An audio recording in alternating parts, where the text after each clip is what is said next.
નમસ્કાર મિત્રો, હું છું વકીલ ગોપાલ ઇટાલિયા.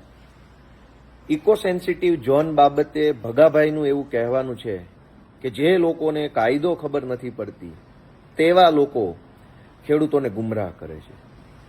હવે એવું બની શકે કે એક ભણેલા ગણેલા કોર્ટ અદાલતમાં જઈને વકીલ કરતા પણ વધારે ખબર નથી, અભ્યાસ નથી, જાણતા નથી કાયદામાં હું જોગવાઈ, કાયદો ક્યારનો છે, ક્યારથી અમલવારી છે, કેટલા કિલોમીટરનો છે, કેટલા વર્ષથી એમાં જીવીએ છે, કાંઈ લેવા દેવાની, અને પ્રજાને રાજકારણ કરીને ગુમરાહ કરીને આવનારી ચૂંટણી હું લડવા નીકળું અને જીતી જાઉં, આવી પ્રવૃત્તિ કરીને નીકળનારા લોકોને પણ તમારે ને મારે જવાબ દેવા જવાનો છે.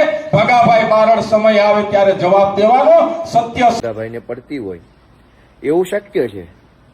ઘણી વખત માણસ સ્કૂલે ન ભણ્યો હોય પણ ખોટું બનાવવામાં, ખોટું બોલવામાં, ખોટું કરવામાં પીએચડી કર્યું હોય એવું શક્ય છે. આપણા દેશ મહાન છે. આપણા દેશમાં ઘણા પાસે ખોટું બોલવાની ડિગ્રીઓ છે.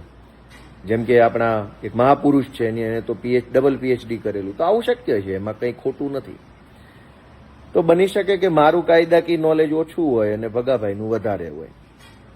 તો હવે ભગાભાઈ પાસે વધારે નોલેજ છે તો મારે 2-4 પ્રશ્નો જ તે ખાલી ઇકો સેન્સિટિવ ઝોન બાબતે ભગાભાઈ સમક્ષ રજૂ કરવા છે, કેમ કે એ કાયદો વધુ જાણે છે. મારો પ્રશ્ન એવો છે કે ઇકો સેન્સિટિવ ઝોન શા માટે લાવવામાં આવે છે? તો છાપા, ટીવી અને બીજી રીતે મને જે જાણકારી છે એ જાણકારી એવું કહે છે કે પર્યાવરણને બચાવવા માટે ઇકો સેન્સિટિવ ઝોન લાવવામાં આવે છે. હવે વધુ સાચી માહિતી તો કાયદાના જાણકાર શ્રી ભગાભાઈ જ આપી શકે એમ છે, પણ મને એવી જાણકારી છે કે ઇકો સેન્સિટિવ ઝોન પર્યાવરણ બચાવવા માટે લાવવામાં આવે છે. તો એ સારી બાબત છે. પર્યાવરણ બચાવવું એ આપણા સૌની ફરજ છે. તો મને બીજો પ્રશ્ન છે મનમાં કે પર્યાવરણને નુકસાન શેનાથી થાય? શું આંબાના બગીચાથી પર્યાવરણને નુકસાન થાય? શેરડીના વાઢથી પર્યાવરણને નુકસાન થાય? કપાસનું વાવેતર કરવાથી પર્યાવરણને નુકસાન થાય? સીતાફળના વાવેતરથી નુકસાન થાય? ઘઉં, જુવાર, બાજરી, મકાઈ, મગફળી, માંડવી, સોયાબીન આના વાવેતરથી પર્યાવરણને નુકસાન થાય? દુનિયાના કોઈ પણ દેશની અંદર પાછલા 100 વર્ષનો ઇતિહાસ એવું કહે છે કે ખેતી કરવાથી પર્યાવરણની, જીવજંતુની, પશુ પક્ષીઓની જાળવણી થાય છે. કેમ કે એ કુદરતનો ક્રમ છે.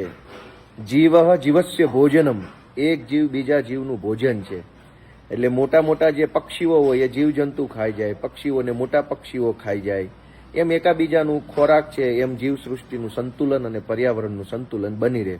નાના પક્ષીઓ ઝાડવાના પાંદડાઓ ખાય, એમની ચરક જે કાંઈ હોય પક્ષીઓની, એનાથી જમીનની ફળદ્રુપતા વધે. તો આ તો અમારા ભણવામાં આવેલું છે. પણ હવે ભગાભાઈ કાયદાના જાણકાર છે, નિષ્ણાંત છે, વધુ ભણેલા છે. મારું એવું માનવું છે કે પર્યાવરણને નુકસાન ખેતીથી નથી થવાનું, ક્યારેય નહીં. દુનિયાના કોઈ દેશમાં ખેતીથી નુકસાન નથી થતું. ખેતીથી તો પર્યાવરણનું રક્ષણ થાય છે. તો પછી ખેતીની જમીન ઉપર ઇકો સેન્સિટિવ ઝોન લાગુ કરવાનું શા માટે? કાયદાના નિષ્ણાંત માનનીય શ્રી ભગાભાઈનું શું કહેવું છે? ખેતીની જમીન કે જ્યાં ખેતી જ થઈ રહી છે હાલમાં, બાગાયત પાકની, જરાયત પાકની, રવિ પાક થાય છે, ખરીફ પાક થાય છે, ખેતીની જમીનમાં ઇકો સેન્સિટિવ ઝોન શા માટે? તમારે પર્યાવરણ જ બચાવવું હોય તો કાયદાના જાણકાર ભગાભાઈને મારો ત્રીજો પ્રશ્ન છે કે પર્યાવરણને નુકસાન કોણ કરે છે? પર્યાવરણને નુકસાન ભેડિયાવાળા કરે છે, સફેદ પથ્થરો કાઢવાની ખાણોવાળા નુકસાન કરે છે, હેવી મોટા કોમર્શિયલ રિસોર્ટોના બાંધકામો છે એનાથી પર્યાવરણને નુકસાન થાય છે. આ સિવાય જંગલ ખાતાના મેળાપીપણામાં જે ગેરકાયદેસરની પ્રવૃત્તિઓ થાય છે એનાથી પર્યાવરણને નુકસાન થાય છે.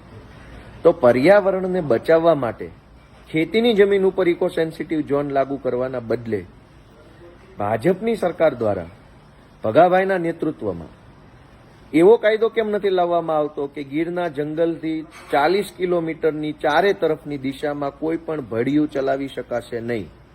ગીરના જંગલના 40 કિલોમીટર વિસ્તારમાં કોઈ પણ જગ્યાએ સફેદ પથ્થરો કાઢી શકાશે નહીં.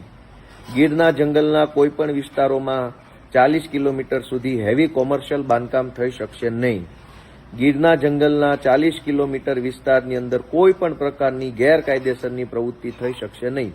આવો કાયદો લાવી નાખો તો જે ગેરકાયદેસરની પ્રવૃત્તિ છે અથવા જે ભડિયા છે, સફેદ પથ્થરોની ખાણો છે એ બંધ થઈ જાય તો પ્રદૂષણ બંધ થઈ જવાનું છે. કેમ કે જ્યાં સફેદ પથ્થરની ખાણો છે એની સિવાય તો બધી જમીન ખેતીની જમીન છે. બધે તો ખેતી થઈ રહી છે, પશુપાલન થઈ રહ્યું છે. તો ખેતી અને પશુપાલનથી પર્યાવરણને નુકસાન થવાનું નથી. ઉલટાનું ખેતી હોય તો ખેતીની સાથે સાથે પશુપાલન પણ થશે. પશુપાલન થશે તો સિંહને પણ પોતાનો ખોરાક મળી રહેશે. એનાથી તો સિંહનું વધુ જતન થવાનું છે.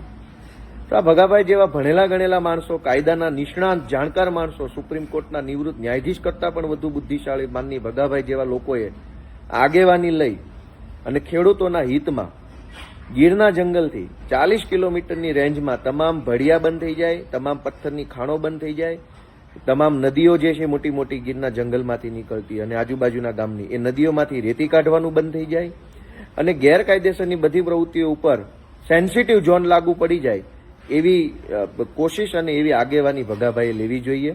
ખેતીની જમીન ઉપર ઇકો સેન્સિટિવ ઝોન લાગુ ન થવો જોઈએ, પણ કાયદાના જાણકાર નિષ્ણાંત ક્રાંતિ કાયદા ગુરુ શ્રી ભગાભાઈ દ્વારા જે માર્ગદર્શન આપવામાં આવ્યું છે એને મારા આટલા જ સવાલ છે કે પર્યાવરણને નુકસાન કોણ કરે છે? ખેતી કરે છે કે ભડિયા અને બેલાવાળા કરે છે?